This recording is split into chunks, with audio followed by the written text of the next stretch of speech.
குடி எடுக்கிறவங்க தாலி இருக்கிறவங்க கிட்ட போய் நாட்டை கொடுத்துட்டு நீங்க குடிக்க வச்சு கொலை பண்றவன்ட்டு குண்டு போட்டு கொல்றதான் பல படுகொலையா, குடிக்க வச்சு கொல்றது இல்ல, அது கொலை இல்ல. இதே நீங்க மதுவுக்கு எதிராக போராட்டத்தை நான் உங்களுக்கு காட்டட்டா? இதே ஐயா ஸ்டாலின், எங்க ஐயா பொன்முடி எல்லாரும் கருப்பு சட்டையை போட்டுக்கிட்டு மூடு மூடு டாஸ்மார்க்க மூடு அது சொன்னதை நான் காட்டட்டா? சத்தியம் தானுங்க. உங்களுக்கு தெரியாம நீங்க உங்க தொகுதியில சாராயம் காய்ச்சுனா நீ எதுக்கு மேலே வருக? எதுக்கு இருக்க? அந்த பொட்டலத்தை நீ ஒண்ணு வாங்கி குடிச்சு படு. உனக்கு என்ன பிரச்சனை? எதுக்கு இருக்க நீ? ஓட்டி எங்களுக்கு எங்க ஐயாவுக்கும் கிடையாது, எங்களுக்கு திமுகவும் தான். திராவிடமா தமிழ் தேசியமாங்கிறதான். நீங்க எங்களுக்கு எங்க ஐயாவுக்கும் இதெல்லாம் பேசாதீங்க. அதை பத்தி பேசவே நான் தயாரா இல்லை. மொழியின் அடையாளத்தை விட உனக்கு இது பெரிய அடையாளமா? எப்ப வந்தது சாதி? எப்ப வந்தது மதம்? எது என்ன அடையாளம்? ஏன் முகத்தை பார்க்க முதுக பார்த்துக்கிட்டு இருக்க நீ? சாராயம் குடிச்சு சாகிறவனுக்கு போய் சட்டப்படி தவறு, அந்த தவறை செய்யறவனுக்கு நீ சட்டப்படி நிவாரண தொகை ஊக்கத்தொகை கொடுக்குற, சட்டப்படி கொடுக்குற. எல்லாருக்கும் வணக்கம் and welcome back to my YouTube channel. This is ப்ளோமி ஹியர்.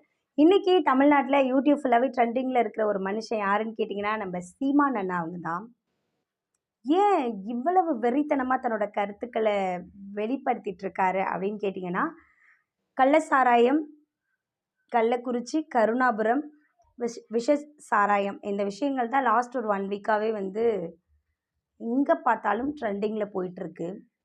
ஒரு மனிதனோட வேதனை இவ்வளவு சாதாரணமாக போச்சா? 10 லட்சம் கொடுத்துட்டா ஒரு உயிருக்கு இணையாகுமா அப்படின்ற கேள்விகளும், என்னது இது கள்ளசாராயம் குடித்து செத்தவங்க என்ன புனித மரணமாக அடைஞ்சிருக்காங்க, அவங்களுக்கு போய் 10 லட்சம் நிவாரண தொகையா அப்படின்ற கேள்விகளும் திரும்ப திரும்ப ஓடிக்கிட்டே இருக்குது. அந்த கேள்விகளுக்கு பதில் சொல்கிற விதமாக தான் சீமான் அவர்கள் சில விஷயங்களை வெறித்தனமாக கேட்டுட்ருக்காரு. ஸோ அதை பற்றி தான் நம்ம இந்த வீடியோவில் பார்க்க போகிறோம். நீங்கள் இப்போ தான் என்னோட சேனலை ஃபஸ்ட் டைம் பார்க்குறீங்க, சேனலை சப்ஸ்கிரைப் பண்ணி சப்போர்ட் பண்ணுங்கள். உங்களோட சப்ஸ்கிரிப்ஷன் மட்டும்தான் எனக்கான பெட்டர் அப்ரிசியேஷன். நீதிபதி சுரேஷ்குமார் தமிழகத்தில் கள்ளசாராயம்னு சொல்கிறத விட விஷ சாராயம் குடித்து இறந்தவங்க குடும்பங்களுக்கு தமிழக அரசு 10 லட்சம் நிவாரண தொகையை வழங்கியிருக்கிறது உண்மையாலுமே ஒரு சோகமான ஒரு விஷயம்தான்.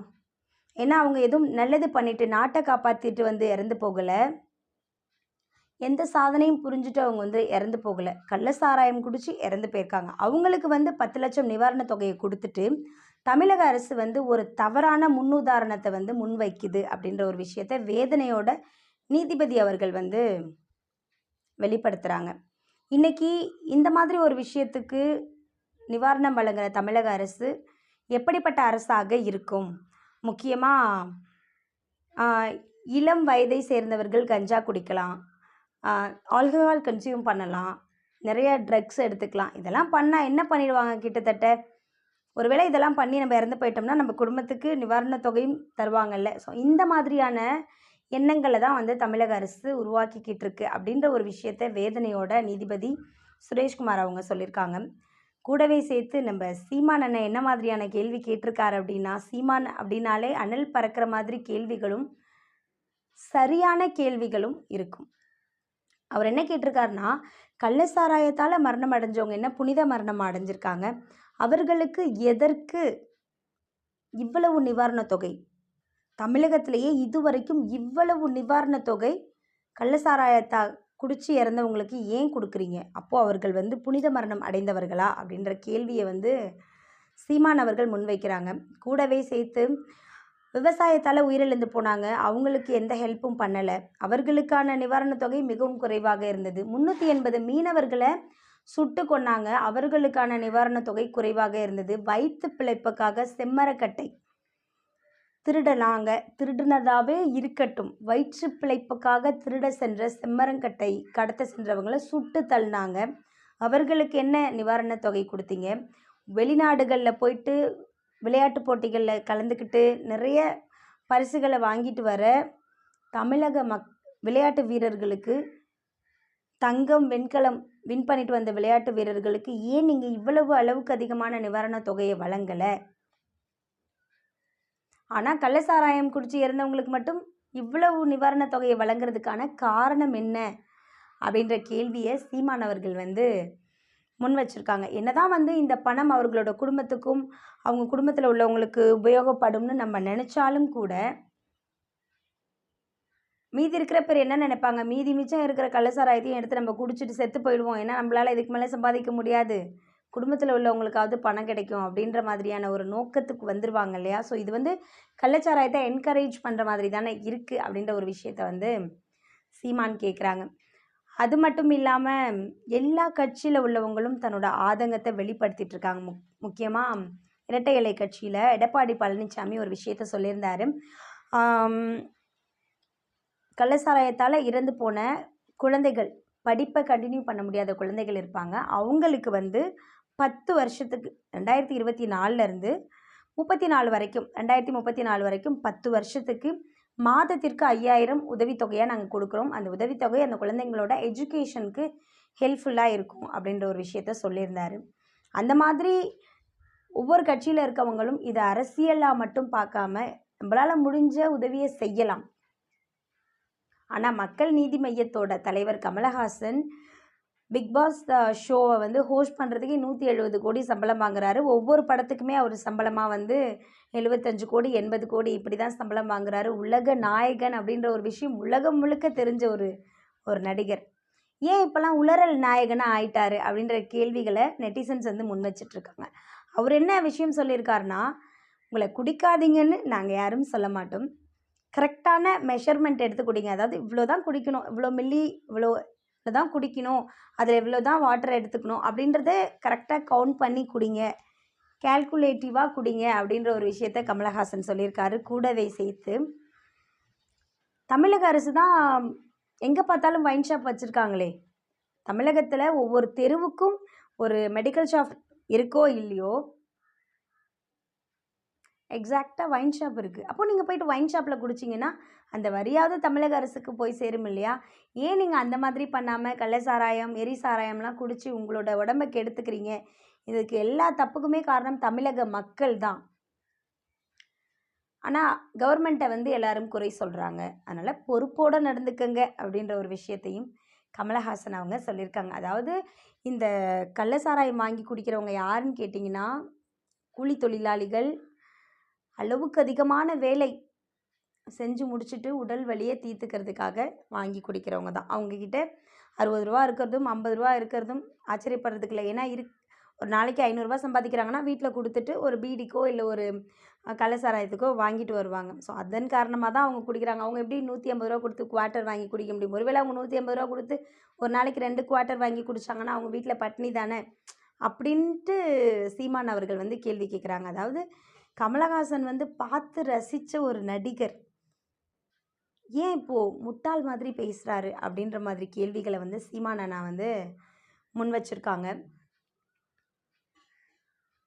ஸ்டாலின் ஐயா, தமிழக முதலமைச்சர், எனக்கு தூக்கமே வரல, எனக்கு வந்து இப்படி நடந்ததை நினச்சி எனக்கு ரொம்ப வேதனையாக இருக்குது அப்படின்னு சொன்னதுக்கு சீமான் என்ன கவுண்டர் கொடுத்துருக்காரு? தூக்கம் வரலன்னா கள்ளச்சாராயம் ஒரு பாக்கெட் வாங்கி குடிச்சிட்டு கம்முன்னு படுத்துக்கோங்க, நிரந்தரமாக தூங்கிடுவீங்க அப்படின்ற மாதிரியெல்லாம் சொல்லியிருக்காரு. அதாவது கள்ளச்சாராயத்தை காய்ச்ச அனுமதித்த தமிழக அரசை வன்மையாக கண்டிக்கிறேன் அப்படின்ற ஒரு விஷயத்த ரொம்ப காட்டமாகவும் வேதனையாகவும் அதே சமயம் மக்கள் யோசிக்கிற மாதிரியும் கொஸ்டினை வந்து சீமான் அவர்கள் வந்து கேட்டிருக்காங்க. ஏன்னா இதுக்கு முன்னாடி தமிழகத்தில் மதுக்கடைகளை மூடுவோம், மது ஆலைகளை மூடுவோம் அப்படின்ற ஒரு போராட்டத்தை வந்து நம்ம முதலமைச்சர் ஸ்டாலின் அவர்கள் முன்னின்று நடத்துனாங்க அப்படின்ற விஷயமும் நம்ம எல்லாருக்குமே தெரியும். இதையெல்லாம் பண்ணிவிட்டு இன்றைக்கி ஆட்சிக்கு வந்ததுக்கப்புறம் கள்ளச்சாராயத்தை காய்ச்ச அனுமதி எப்படி கொடுத்தாரு அப்படின்ற ஒரு கேள்வி தான் இங்கே பெருசாக இருக்குது. ஒருவேளை அவர் அனுமதியே கொடுக்கலனாலும் அவருக்கு தெரியாமல் எப்படி இவ்வளோ பெரிய மாவட்டத்தில் இவ்வளோ பெரிய விஷயம் தெரியாமலே எப்படி நடந்துச்சு? சென்னையிலேருந்து தான் எத்தனால் அப்படின்ற பொருட்களை எல்லாம் மாதேஷ் அப்படின்றவர் கடத்திட்டு வந்திருக்காரு. ஃபேக் ஜிஎஸ்டி பில்லோட கடத்திட்டு வரும்போது இடையில எத்தனை டிராஃபிக் போலீஸ் எல்லாத்தையும் மீறி தானே அவர் வந்து அதை செஞ்சுருக்காரு. அங்கே இருந்த லோக்கல் பொலிட்டிக்கல் லீடர்ஸை, லோக்கல் ஆஃபீஸர்ஸ், கவர்மெண்ட் ஆஃபீஸர்ஸ் அவங்களாம் என்ன பண்ணிட்டு இருந்தாங்க? அவங்களுக்குலாம் தெரியாமல் எப்படி இதெல்லாம் நடந்தது? அப்போது நடக்கட்டும், உயிர் பலி ஆகாமல் நடக்கட்டும். அதாவது கண்ணு போகட்டும், காது போகட்டும், இல்லை நரம்பு மண்டலங்கள் பாதிக்கப்பட்டுட்டும். ஏன்னா எத்தனால் வந்து ஹியூமன் பாடியில் 10 ml அதிகமாக இருந்தாலே கண் பார்வை போயிடும். ஸோ அப்படி ஏதாவது போகட்டும், வெளியே தெரியாமல் இருந்தால் போதும்னு கவர்மெண்ட் அஃபீஷியல்ஸும் கவர்மெண்ட் ஸ்டாஃப்ஸும் லீடர்ஸும் நினச்சாங்களா அப்படின்ற மாதிரியான கேள்விகளை தான் வந்து சீமான் அவர்கள் முன் வச்சுருக்காங்க. இன்றளவுமே வந்து பலி எண்ணிக்கை, உயிர் பலி எண்ணிக்கை வந்து 59, 60 அப்படின்ட்டு எகிரிக்கிட்டே இருக்குது. இன்றைக்கி பிரேமலதா மேம் என்ன சொல்லியிருக்காங்கன்னா, வன்மையாக கண்டிக்கிறோம். தமிழக அரசோட கள்ளசாராயம் அப்படின்ற ஒரு விஷயத்த நாங்கள் வந்து வன்மையாக கண்டிக்கிறோம். ஆட்சிக்கு வர்றது வரைக்கும் மது ஆலைகளை மூடுவோம், மதுக்கடைகள் திறக்க விட மாட்டோம் அப்படின்னு சொல்லிட்டு இருந்த தமிழக அரசு இன்றைக்கி சாராயத்துக்கே அலோவ் பண்ணியிருக்காங்க. ஸோ வன்மையாக கண்டிக்கிறோம், இந்த ஆர்ப்பாட்டம் தொடரும் அப்படின்னு சொல்லிட்டு அவங்க தன்னோட கண்டன ஆர்ப்பாட்டத்தை வந்து தெரிவிச்சிட்ருக்காங்க. எது எப்படி இருந்தாலும் போன உயிர்களை திரும்ப கொண்டுட்டு வர முடியாது. போன உயிர்கள் அப்படின்றதையும் தாண்டி பேரண்ட்ஸ் இல்லாமல் நிற்கிற குழந்தைகளுக்கு தமிழக அரசு கொடுக்குற 10 லட்சம் அன்பை கொடுக்குமா, அரவணைப்பை கொடுக்குமா, டேக் கேர் பண்ணிக்குமா? இந்த தப்பெல்லாம் பண்ணாத, அடிப்பேன்னு சொல்ல அம்மா இல்லை. நீ போய் படி, என்ன மாதிரி கூலி தொழிலாளியாக ஆயிடாதுன்னு சொல்கிறதுக்கு அப்பா இல்லை. ஒரு நிரந்தரமான வேலை இல்லை. ஸோ இதுக்கப்புறம் நம்மளை பார்த்துக்க ஆள் இல்லை, நம்ம ஏதாவது ஒரு வேலைக்கு தான் போய் ஆகணும் அப்படின்ட்டு எத்தனை மாணவர்கள் தடம் புரளுவார்கள். இதற்கெல்லாம் தமிழக அரசு என்ன மாதிரியான பதில்களை சொல்லும் அப்படின்றது தான் இங்கே பெரிய கொஸ்டின் மார்க்காக இருக்குது. நிறைய பேர் தன்னோட ஆதங்கத்தை கோவமாகவும் கேட்டுட்ருக்காங்க. இன்னும் சில பேர் வந்து இது அரசியலாக மட்டுமே, அதாவது திராவிட மாடல் அப்படின்ற ஒரு அரசியலை வந்து குற்றம் சாட்டுறதுக்காக மட்டுமே இந்த மாதிரியான கேள்விகளையும் கேட்டுட்ருக்காங்க. பட் எது எப்படி இருந்தாலும் கவர்மெண்ட் இதன் பிறகு இப்படிப்பட்ட சில விஷயங்கள் நடக்காமல் பார்த்துப்பாங்க அப்படின்னு நம்புவோம். Thank you and two subscribe my channel.